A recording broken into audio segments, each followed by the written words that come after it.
Hello, John. Welcome to the podcast. Thank you so much. Today's guest is toy designer John Stokes. His website is an online playground for news on all things designer toys. He has won Best Toy Blog for 2012, 13, 14, and 2016. I'm excited to spotlight him today. And before we start, John, where can people see your work? They can find me on basically any social media platform. Just search for Spanky Stokes, and I'm up on all of them.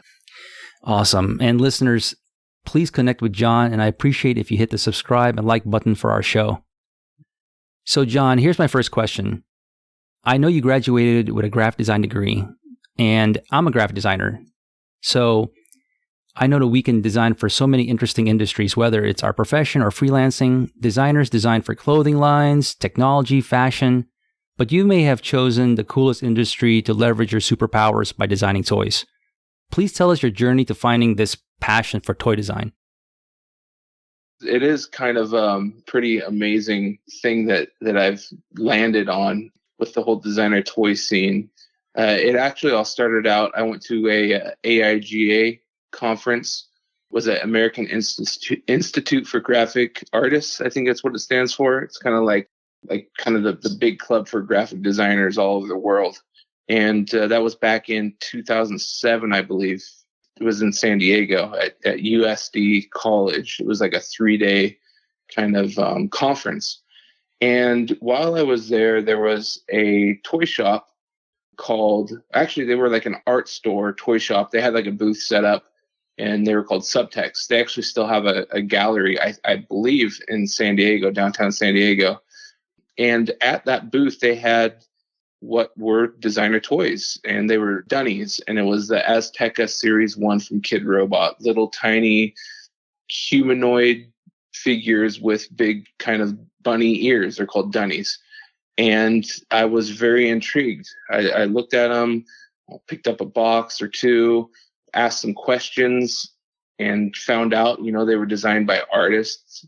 They were very limited, unlike, most Hasbro's, Mattel's, where those are just mass market, thousands and thousands of pieces, where these are very, very limited. And the artist's name were attached to the thing they designed, which is very unique for, a toy industry. So that really had me captivated, and I kind of just kept digging deeper and deeper. And that's kind of where I ended up really digging the whole designer toy scene. For people who don't know graphic design is all so encompassing. You could be a graphic designer that loves to do more illustrations. You may be a graphic designer that likes to do websites or typography.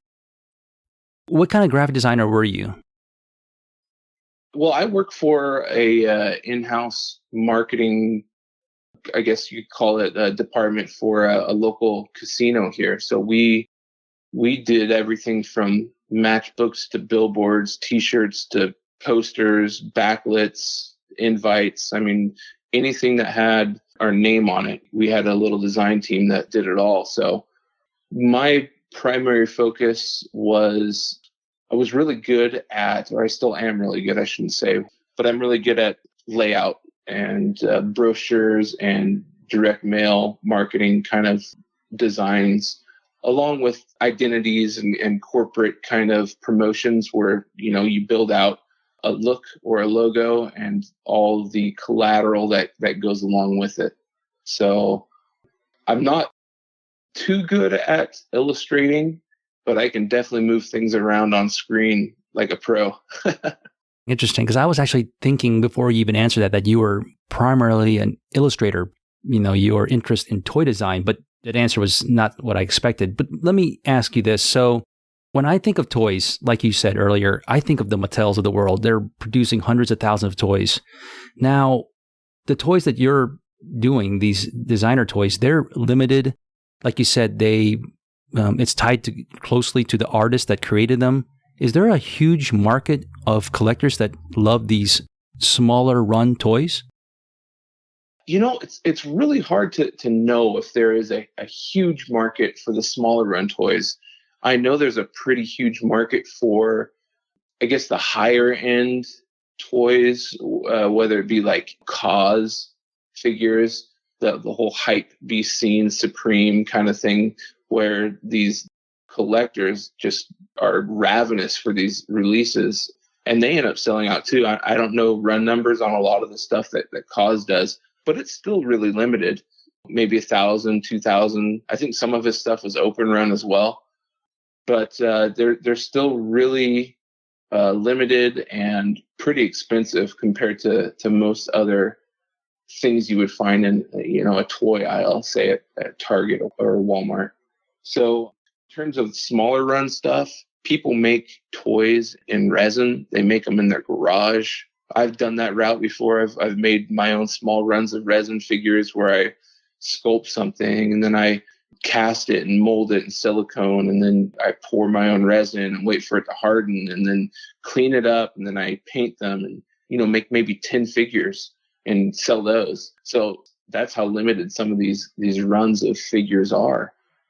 So yeah, things tend to sell, and I'm not sure on market, but there seems to be enough for me to be writing a toy blog every day in and day out for, it's been 13 years now. So there's enough releases every single day for me to write every day about.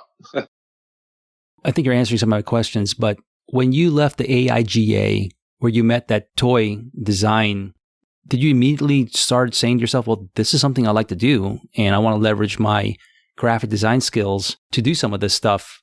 And did you start just making limited runs of your own?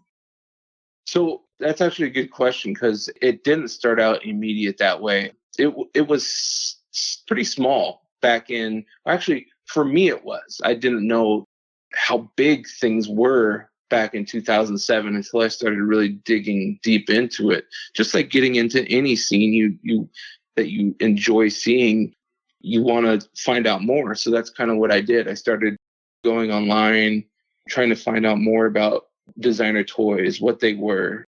So I found a couple websites. One of the first ones was Toys Are Evil. Andy, he's based in Singapore, I believe he is. And he was writing daily about designer toys. And I thought it was so cool to see what he was writing about. A lot of stuff was kind of over, near him in Asia areas, things like that. So there wasn't a lot of Western publications that I could find. And that's how I kind of stumbled upon Kid Robot, knowing that they were based here in America. And I found a forum that was a huge treasure trove of knowledge when it came to Kid Robot, and really just a lot of designer vinyl toys in general. And that's where a lot of collectors and artists spent all of their days, just on these forums talking. It's kind of before social media, so that was kind of our social media. But I found that there weren't too many other US based websites, blogs talking about designer toys. So I took it upon myself to kind of just start one myself. And just what started out as me kind of posting up pictures and talking about things that I had bought turned into what it is today, where people from all over the world visit my site to find information about releases or new things coming out or events happening around the world. So it's turned in from a hobby to somewhat of a secondary job for me, but one that I thoroughly enjoy because I can do design based around my website, things like that, create my own toys based on my website's mascot, the Stroll. So yeah, it's turned into just something I never thought it would turn into. I'm glad you mentioned Stroll, and that's going to be a question I'm about to ask. But before that, I'm just trying to understand, you found, this toy design through the AIGA. Was there anything in your background or experience that made you love toys more than probably the next person? Because you obviously devote so much time to this. Did you just grow up enjoying toys more than probably the next kid? Or were you pretty much surprised that you fell in and just a passion for this? I kind of think I was surprised. I mean, just like any kid, I had my G.I. Joes. I had my He-Man figures. I was born in 81, so I kind of grew up in that golden age of toys and all those big mass market, you know, awesome releases that happened back then. So I played with all of them. I enjoyed them. Had my Lego collection, but I don't think it was such a passion back then for me as it is now. And I kind of think that it's more of a passion for me now because I am a designer and I really draw inspiration from the artists that create these figures. And, I have a pretty great collection in my office at home, and I walk in every day and I look at all the amazing characters and all the things that are created from these people's minds. And it's really, really inspirational and really cool. And it gives me motivation to kind of want to create. And I think that's why my passion is now when it comes to finding out a new artist or seeing something new. When I wake up, I check my inbox and my email. It's people email me, hey, can you help promote this? And there's always something new and always something really awesome to write about. And I think that's really fun. Yeah, and you mentioned Stroll. And for your listeners out there, now Stroll is a character you created, and I see there are many renditions of this toys made. That's just mind-blowing to me. Just talk to me how Stroll, just tell us more about Stroll, actually. So Stroll, as a designer, I wanted to, my website first started out, I just kind of had a header with my Spanky Stokes in text. In fact, I used, people still make fun of me, some of my close friends, designer friends, I used Bleeding Cowboys. The font was my first header. I don't know if you're familiar with that. It was kind of like the hype font back in the day. But I wanted to brand my website. And I know that, in branding, I needed something a little more than just text, maybe a little something more iconic. So I started kind of dabbling with making a monster, kind of the figurehead for all-encompassing Spanky Stokes. So I started doing some illustrations and just playing around because I like monsters. Monsters are cool because they're mythical, they're fun, they spark imagination. All kids believe in monsters, and I don't know. I think it's a fun thing. And when I was doing some early customizing early on, when I take a vinyl figure and take it into my studio and work on it, I would always make monsters. I would add fur to them. I would always put some teeth and maybe some drool coming out of his mouth and big eyes, things like that. And that's kind of where the Stroll, existed in my imagination when I started creating the figures and then started creating the mascot. Now, Stroll, the name came from my dad, actually. And he knew I was making these figures. I would show them, and he was like, "Oh, those remind me of the troll dolls from the late 70s, early 80s, the big hair," because I would always put this fur on them. So he said, it's pretty wild. He had a dream, and he said that in his dream, how he came up with the name, it was a cross between a troll, and then our last name, which is Stokes, with a S. So he called it a Stroll. And that's where the Stroll got its name. And it's kind of stuck since. And like you said, many, many iterations, renditions over the years since I introduced the Stroll back in 2008, 2009 as my mascot. It's been created by countless artists in every medium: plush, resin, wood, vinyl, Safubi, Keshi, rubber, just every medium, every artist has just taken my mascot and done their own thing with it. And it's been an unbelievable journey. It's so cool to see. And I still get people doing it. And when I see people taking my initial idea and putting their own spin on it, it's really cool. With Stroll, did you have to I guess, trademark Stroll, so people know it's yours, and people just can't mass produce it and monetize from Stroll? Like, did you have to protect it in that way? I never took that route. I probably should have, but I mean, if anybody, usually artists just come to me and ask me. I don't think, I think the scene is small enough to where I don't have to worry about that. I've seen a few mass market pieces that really resemble the Stroll. Like it's pretty crazy. There's this one toy. It's like a goo toy. I don't even know who makes it, but somebody sent one to me, and like slime comes out its nose or its mouth, and it looks 100% like the Stroll. So I'm guessing some toy companies out there saw it and kind of used it loosely. But I never did trademark it. I don't know why.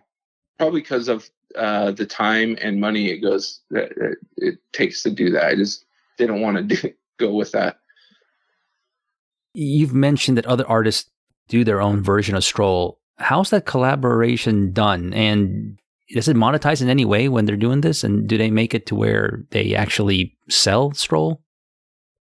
Yeah. So, a lot of the time I will reach out to somebody who I respect or I love their work and say, hey, would you want to maybe do a limited run of these Stroll figures in your style?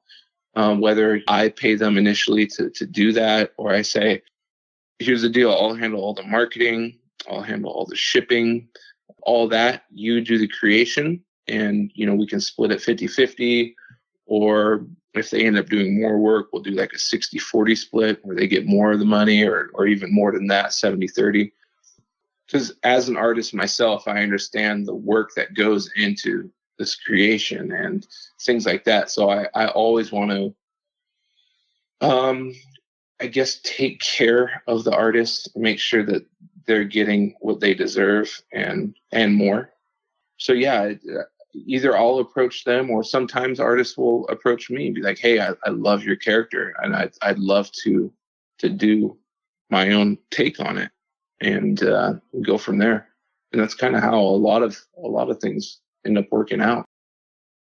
So in the custom design toy field, your name is Stroll. Like, they know you, John Stokes, as the Creative Stroll. That's unequivocally something that there's no confusion there, right? People know that. Sure. Yeah, I would say so. And that was kind of my idea behind creating that. More so, I wanted the Stroll to be, a figurehead for my website, to be like, oh, that's Spanky Stokes's, mascot to his website. And he does this whole designer toy news. You can go to his site and, all of his social media and see what's out there. Gives all the artists who make these fantastic creations more of a voice than they had before. And like I said, when I did my site, the big social media then was a forum, and then Twitter came along, and that was a game changer for artists, not only for blogs, but for artists to kind of promote their own releases. And then from there, Facebook and Instagram and now TikTok and YouTube, things like that.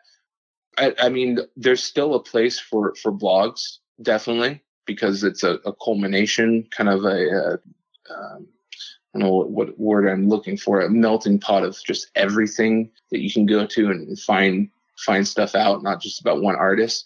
But now, more so than ever, artists are promoting their own work through social media. So the whole blog and website thing is, it's kind of hard to I guess put into words. I would say it's still necessary, but not as much so, I guess, as it used to be. Okay. Yeah, and I'm trying to change that. I think most with everything, as with design, how it evolves. I think with the way you promote and market your work or what you do, it's always evolving as well. And kind of what I've been doing this past year is I was normally using my Instagram for just kind of my work and my stroll. And sometimes I would post up other people's work. But this year, 2021, I started doing, anytime I post something on my site, it goes to my Instagram as well. So not only, and all my other social media, I should say. So not only can you go to my site, but you can see everything that gets posted on my Instagram and all my social media. So you get everything everywhere. It's pretty cool. Before we leave your character Stroll, let me ask you this last question about him. What is the most interesting or craziest experience you've had with your creation of Stroll? I would say working with Kid Robot to have my Stroll created as a dunny.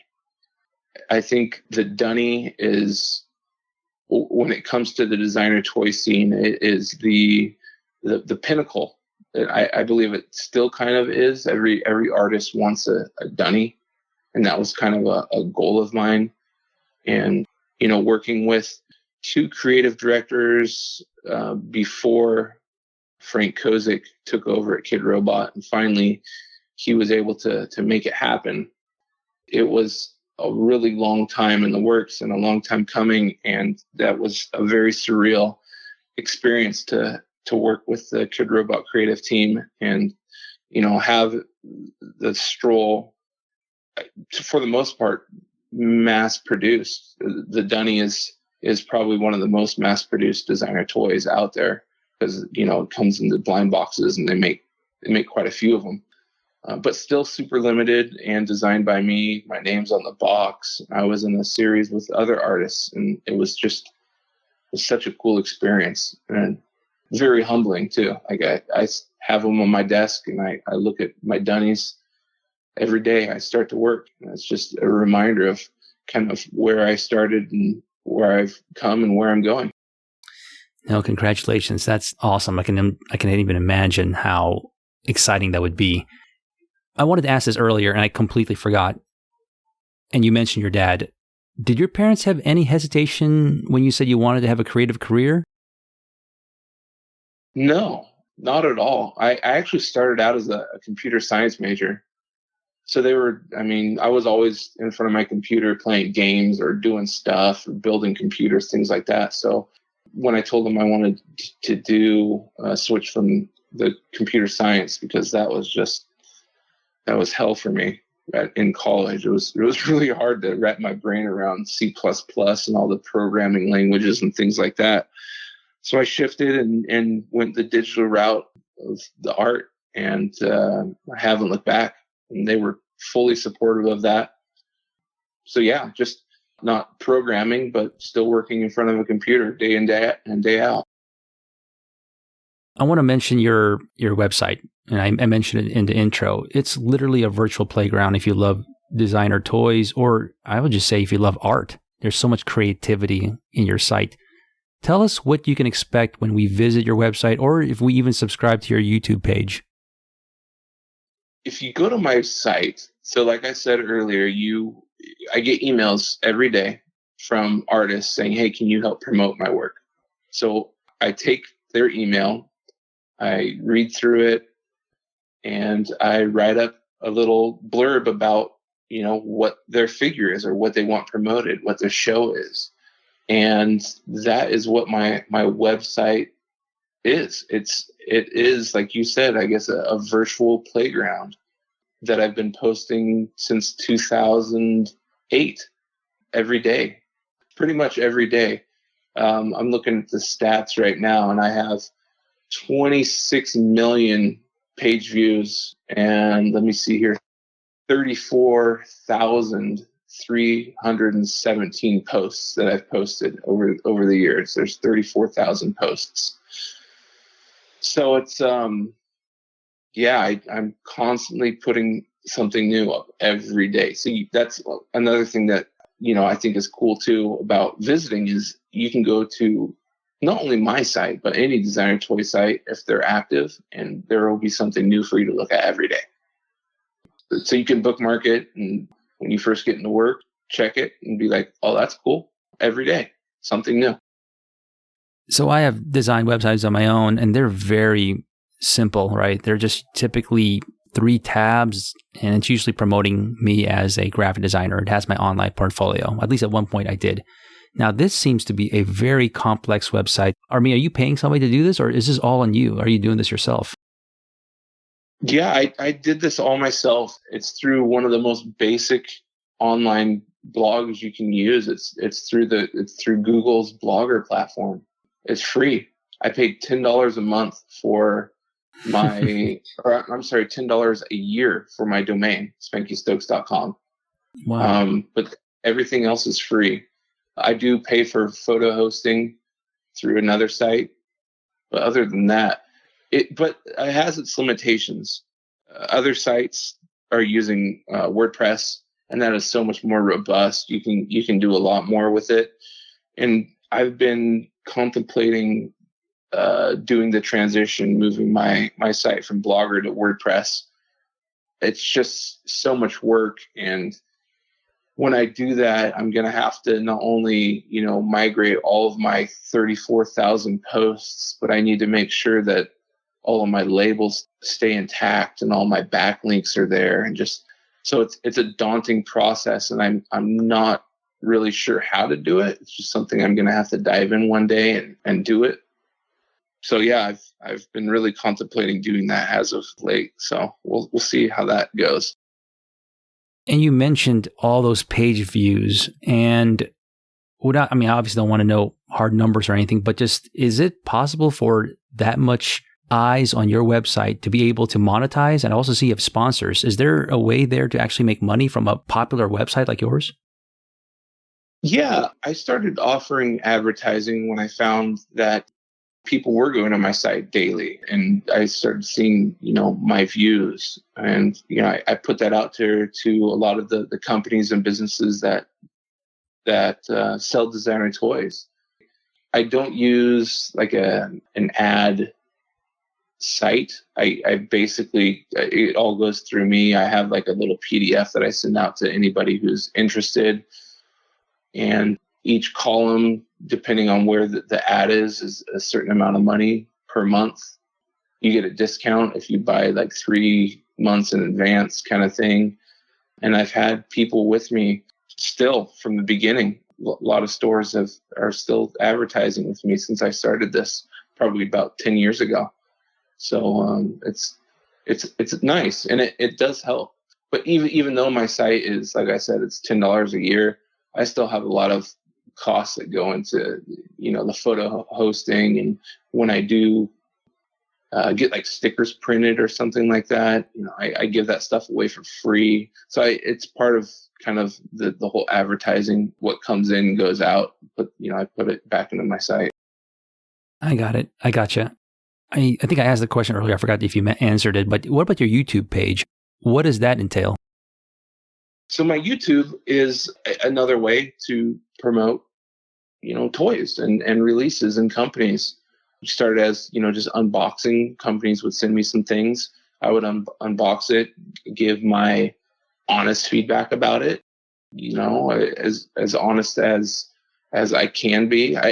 And that's another thing, a lot of people will say, you aren't critical enough. Well, I'm not an art critic, and I always find something cool in everything, because I mean, if you made it, you obviously think it's cool. So I appreciate that. As an artist, I'm not going to sit there and bag on something that you made, because obviously it's cool that you made it, and I will promote it as such. You can always find something great about any type of design.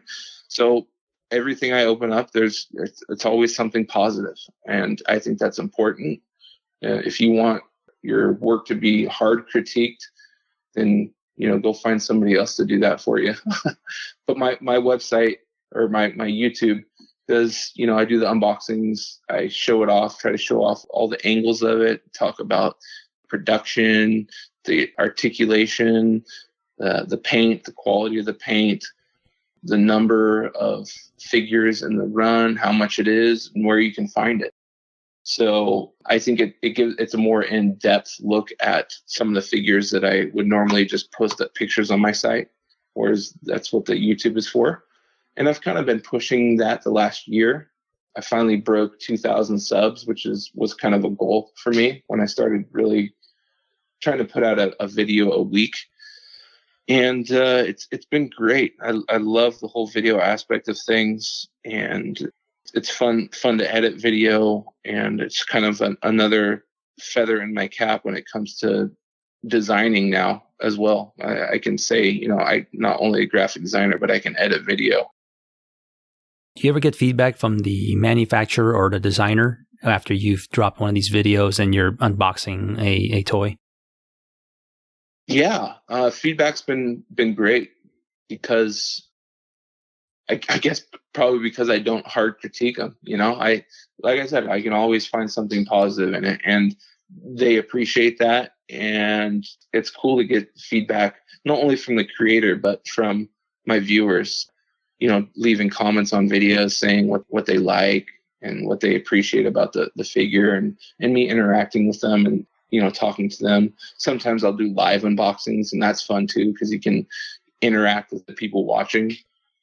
That's another fun aspect I think about the whole video is with like Instagram, you can do live videos, and those are fun. You can interact with people, and it's another touch point for me to get out there and interact with collectors and companies, and it's just a fun new aspect other than sitting in front of the computer and typing out a couple paragraphs and posting up a picture with some links.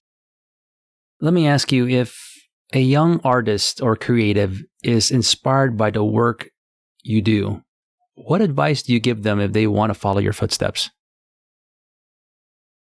To do your research in terms of what it takes to be active. I guess you need to post almost every day. You need to be out there almost every day, and that takes a lot of time, and not everybody's cut out for it.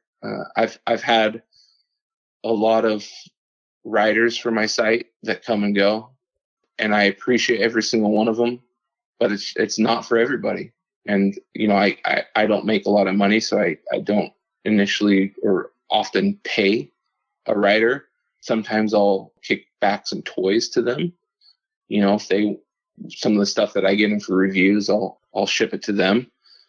But just do your research. Know that it's not for everybody. It's going to take a lot of time out of your day, and basically just you can jump right in too. Have fun. Writing about toys is something I never dreamed about, but it's great to do.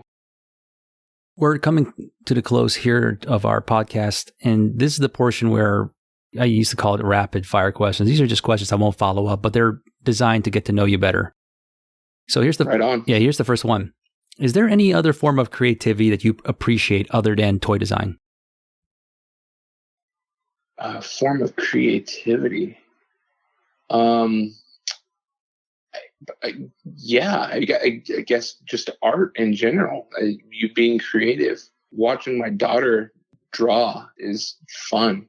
I enjoy her creativity when it comes to all that stuff. She's 6, so it's in anything you use your brain to do and be creative about. Sculpting, playing with Play-Doh, creating things on computers.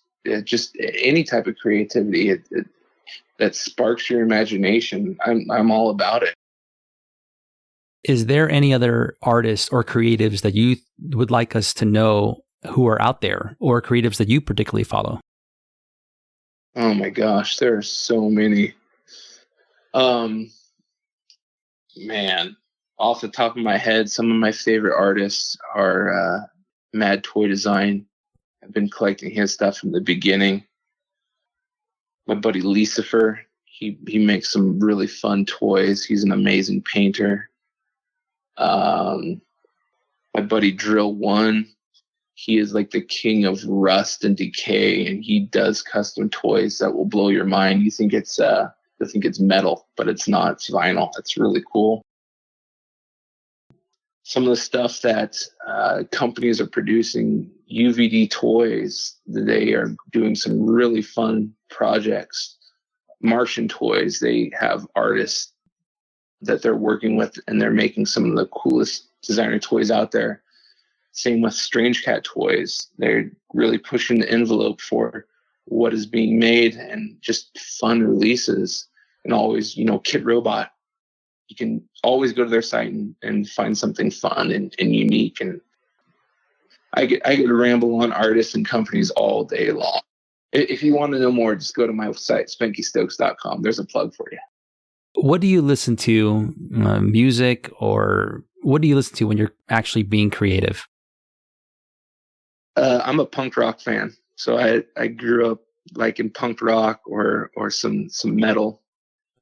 But if I need to concentrate on writing, I'll put on something chill, something without words, something, maybe some reggae without words, like that. Maybe even something more chill, like Bon Iver, or who else do I listen to? That's all that comes to my mind right now. But yeah, I tend to rock out to some punk or some metal mostly. Are you talking about like back in the day, like Dead Kennedys and TSOL and Black Flag? Are you talking about that kind of stuff? There you go. Yeah. That stuff. Maybe some newer stuff like Pulley, 10-Foot Pole, No Effects, Bad Religion, things like that. What would you like to see happen in your future, in your career or your art that hasn't happened quite yet? I haven't thought that far forward. Most recently, I released a DIY stroll, 5-foot do-it-yourself, or a 5-foot 5-inch do-it-yourself vinyl figure for people as a blank kind of canvas platform to customize. That was always a huge goal for me, and that was done this past year. So maybe continuing on with the whole do-it-yourself, maybe making a bigger figure, maybe taking that DIY shape and producing other people's artwork on it in the factory. So it's more of a mass-produced thing.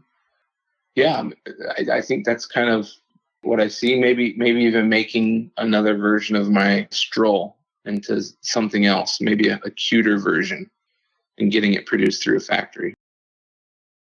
And finally, John, how do you personally define success? If you're happy, and if you can, I guess, keep a roof over your head and food in your belly and keep the people around you happy, I would say you're successful. Great answer. And John, thank you for sharing us your awesome creative journey. And if anybody, again, wants to know more about you, or even hopefully you can still purchase a Stroll character, toy out there, but where can people connect with you and get all that information? So I would say that the main spot would be SpankyStokes.com, and you can find all the social media there, or just search Spanky Stokes online. And my strolls, the DIY strolls, are readily available through my partner, StrangeCatToys.com. I think there's 5 different DIY colorways available right now. Listeners, definitely connect with John. Check out that Stroll toy. It's so awesome. And thank you again, and take care, everyone. Bye. Thank you.